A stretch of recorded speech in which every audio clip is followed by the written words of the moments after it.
Serrano, ici le lieutenant Glenn des forces spatiales terriennes.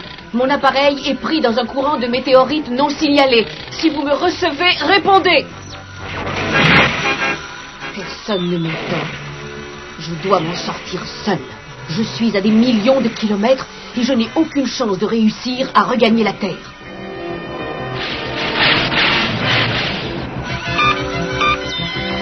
Mon radar indique une petite planète droit devant. Je crois que c'est ma seule chance, alors je vais croiser les doigts et essayer de m'y poser sans trop de casse.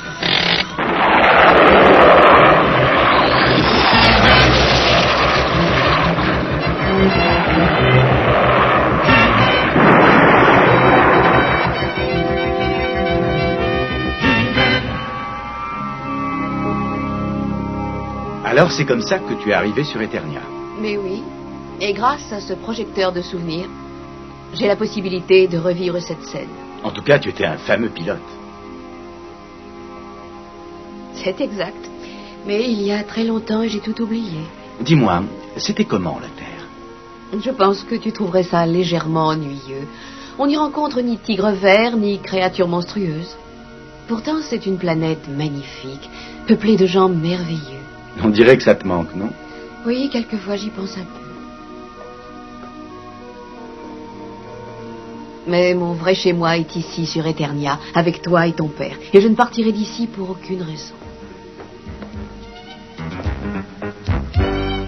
Excuse-moi de te déranger, Oren, mais je venais parler à Adam. Oui, entre, il est là. On se verra tout à l'heure.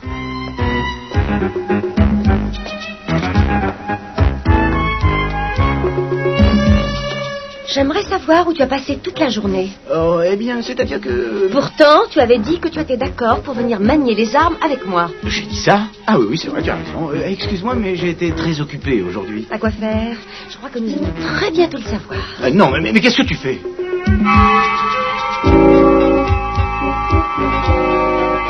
Alors là, franchement, tu n'as pas honte. Mais alors là, oui, j'ai vraiment honte. Je n'ai rien attrapé. Oh, n'essaie surtout pas d'être drôle. Hein.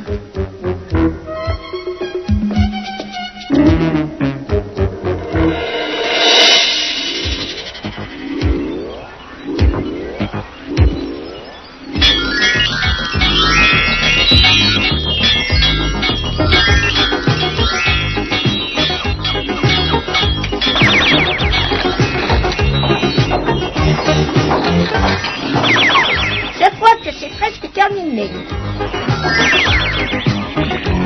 Quand ils verront ça, ils seront fous de joie.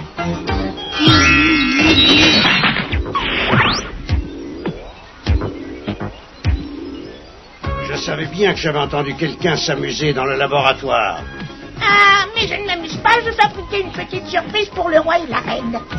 Il me semble que ta dernière surprise avait failli réduire le palais en cendres. Qu'est-ce que tu as fait cette fois? Oh, c'est quelque chose d'inoffensif. Une boîte à musique, on l'ouvre et une belle mélodie ensemble. Oh! Où as-tu pris tout ce matériel? Dans cette caisse là-bas. Pourquoi? C'est là que je mets tous mes explosifs. Attention, ça va sauter d'un instant à l'autre. Bon, ben, je vous laisse.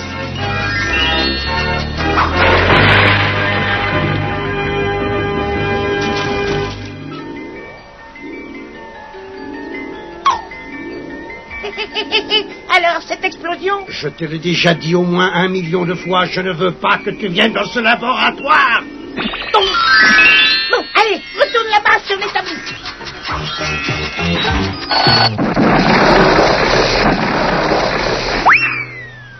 Mais qu'est-ce qu'il a encore fait? Des sottises, tu le connais. Il finira par détruire le château un jour avec une de ses inventions.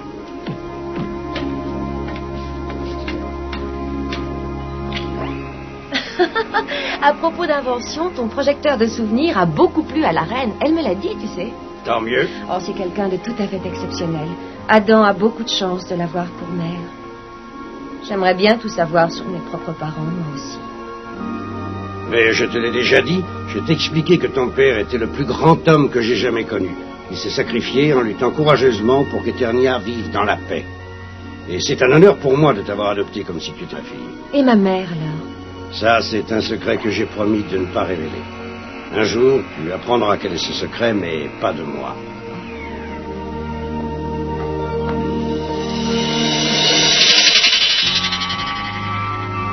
Même quand j'étais une toute petite fille, je n'ai jamais rencontré ma mère. Mes seuls souvenirs concernent le maître d'armes qui a toujours été là pour veiller sur moi. C'est lui qui m'a élevée, qui m'a enseigné l'adresse et l'habileté d'un guerrier, et les bonnes manières qui règnent à la cour. Et grâce à son amour et à ses conseils, aujourd'hui j'excelle en tout. Mais je ne sais toujours pas qui est ma mère.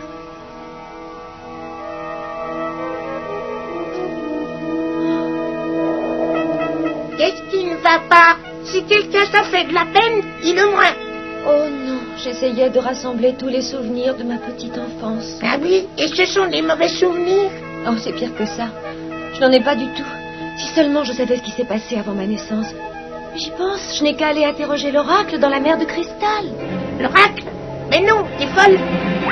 Non, arrête, c'est trop dangereux. Oui, je le sais, Orko, mais j'en cours le risque. Mais la caverne de l'oracle est entourée de toutes sortes de monstres. Tu ne réussiras jamais toute seule.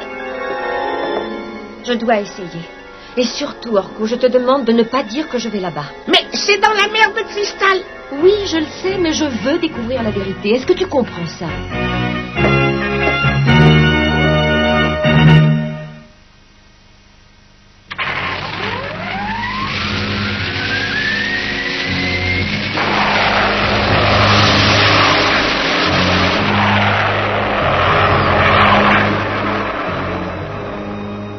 S'en va seule, ça n'est pas dans ses habitudes. Oh. Ne t'inquiète pas pour elle, elle est capable de se débrouiller toute seule, ça j'espère. Tu sais où elle est allée? J'ai promis de ne pas le dire. Après tout, si elle a envie d'aller se promener jusqu'à la mer de cristal, c'est bien son droit. Tu as dit la mer de cristal? J'ai dit la cour.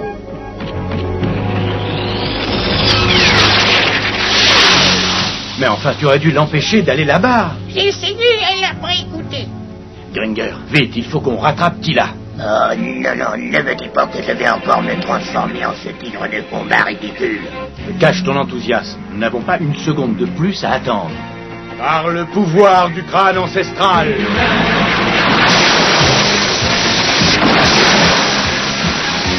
Je détiens la force toute puissante.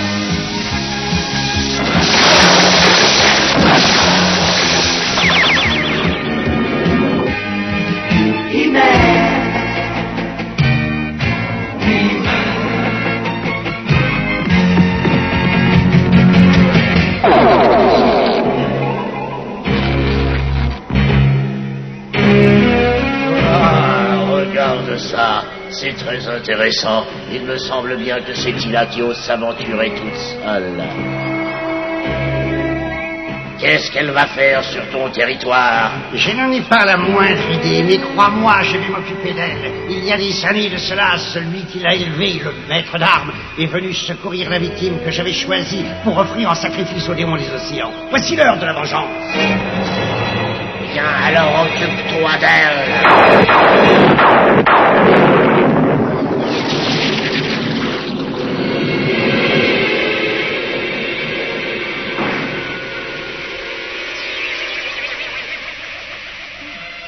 J'ai connu des endroits plus accueillants que celui-ci. Mais c'est vrai que je ne suis pas venue pour prendre des vacances.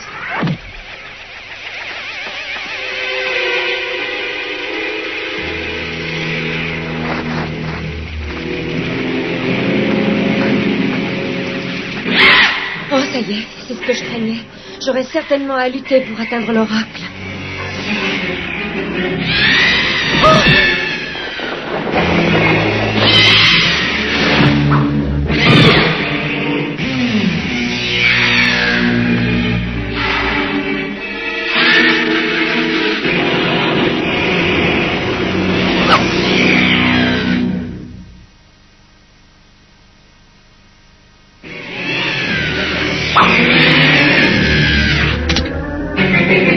La seule chose que ces monstres craignent, c'est une forte lueur.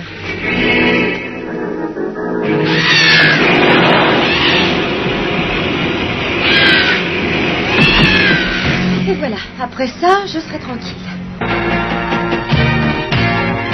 Nous allons bientôt arriver à la mer de cristal. J'espère que Tila va bien.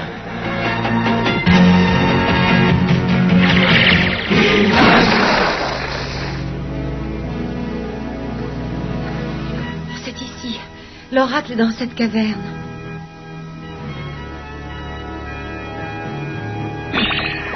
Approche-toi un peu. Je m'appelle Tila et je suis venue... Je sais ce qui t'intéresse. Tu es venu pour connaître ton passé. Un passé que moi seul, l'oracle, peut t'apprendre. Alors sois très attentive.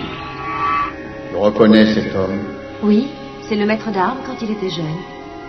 Il y a des années de cela, ton futur père adoptif se frayait un chemin à travers la forêt.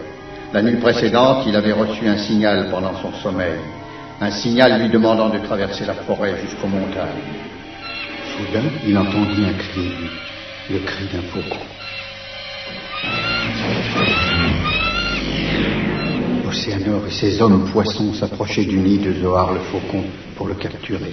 Ils espéraient offrir cet oiseau mystique en sacrifice aux démons des océans. Le faucon aurait pu facilement s'envoler et se mettre à l'abri, mais il y avait quelque chose dans son nid qui le protégeait. Et il était prêt à donner sa vie pour le défendre.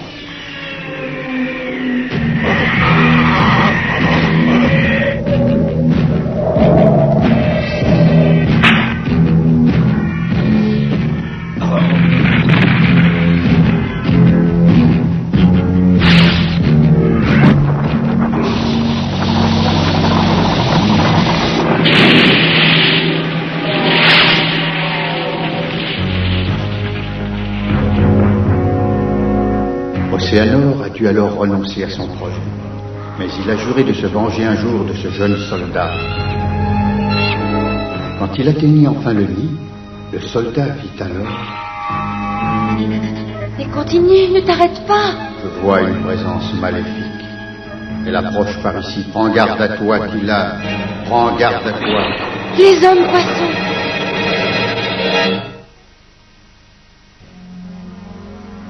Je sais que Tila peut se débrouiller seule, mais je sens qu'elle court un grave danger actuellement.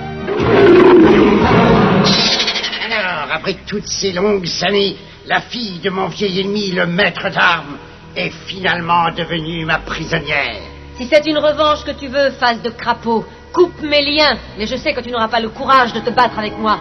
Je ne ferai qu'une bouchée de toi, mais j'ai un autre projet pour toi, un projet beaucoup plus intéressant. Tu seras contente, ta fin servira à quelque chose.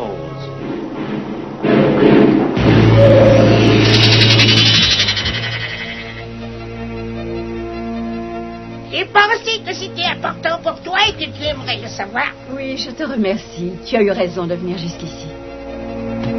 Je vais tout de suite aller secourir Tila en prenant la forme du faucon, celui qui nous a donné la vie.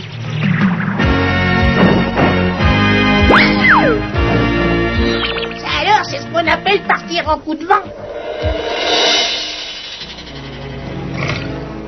Tila!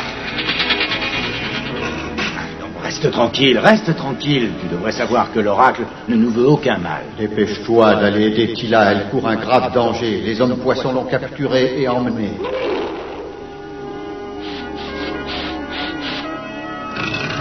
Emporte-moi dans la cachette secrète d'Océanor.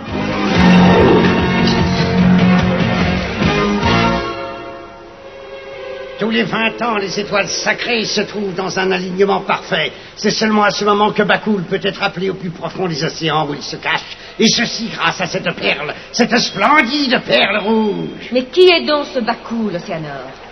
Et qu'est-ce que tu veux faire de moi? Celui qui détient la perle rouge détient aussi le pouvoir de commander Bakoul, le plus puissant des démons des océans. Mais Bakoul demande un sacrifice en échange de ses services. Il y a 20 ans de cela, ton père adoptif a secouru la victime que j'avais alors choisie. Par un clin d'œil du destin, c'est toi aujourd'hui qui prends sa place. Bon, assez perdu de temps avec toi. Mais ne sois pas si pressé. Il est déjà là. Fermez vite la porte, vous autres. J'ai encore besoin d'un peu de temps, alors ne le laissez pas entrer.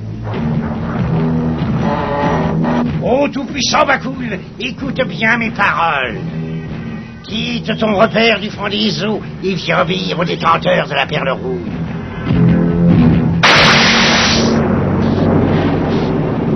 Tu ne pourras rien faire de très utile. Tes griffes glissent sur les parois en cristal. Oui, il vaut mieux employer la force. Oui, c'est ce que j'avais bien l'intention de faire. Attention!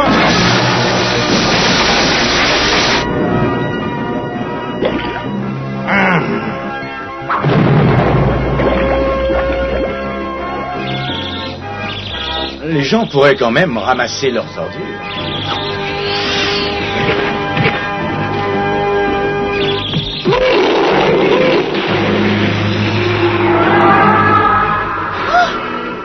Regarde, Bakul, je t'offre un morceau de choix. Je te soigne, tu vois. Prends-la et ensuite tu obéiras à mes ordres. Laisse-la. Il là, prends mon glaive. N'approche pas, toi le monstre.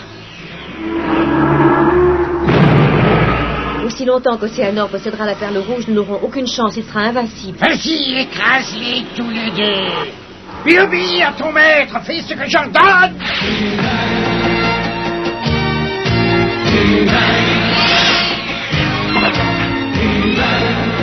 Oh non, la perle. C'était la seule chose qui réussissait à contrôler Bakul. Il me tuera aussi. Au secours.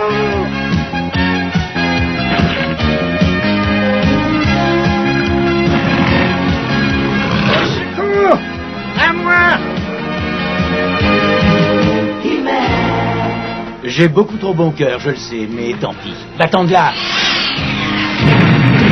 Merci de m'avoir sauvé, espèce de grande dadais. Mais maintenant, essaie donc de te sauver toi-même. Adieu.